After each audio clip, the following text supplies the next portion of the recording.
Kutch Gandhidham ભાનુદર્શન apartment 5મા માળે રહેતા ભોઈ જ્યોત્સનાબેન મોહનભાઈ રાજપૂત કે જેઓ ઘરની અંદર છેલ્લા 30 વર્ષથી માતાજીનો મઢ બનાવી લોકોના દુઃખ દર્દ જોવાનું કામ અને કંકુથી સ્નાન કરવાનું વિધિ વિધાન કરતા હતા, તેઓ રંગે હાથે ઝડપાઈ ગયેલ છે।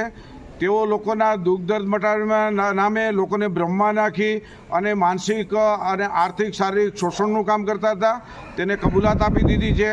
આજથી કોઈએ મારા ઘરે કોઈએ જોડાવા માટે કે દુઃખ દર્દ માટે આવવું નહીં અને માફી માગી અને કાયમી કપટ લીલા ધતિંગ લીલા બંધની જાહેરાત કરી છે। અમે લોકોને અપીલ કરીએ છીએ કે હિન્દુ મુસલમાન કે ક્રિશ્ચનમાં કોઈ પણ આવા દોરા ધાગા ધતિંગ કરતા હોય તો તે એની દુકાન ચલાવતા હોય આપણે જવું જોઈએ નહીં। આવા ધતિંગબાજો પાસે જવાથી માનવીને બરબાદી મળે છે, તો સાવધાન રહેવું।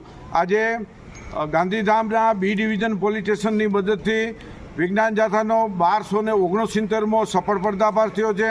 વિજ્ઞાન જાથા ગાંધીધામ પૂર્વ કચ્છના એસપી આઈબી અને પોલીસ સ્ટેશનનો વિશેષ આભાર માને છે।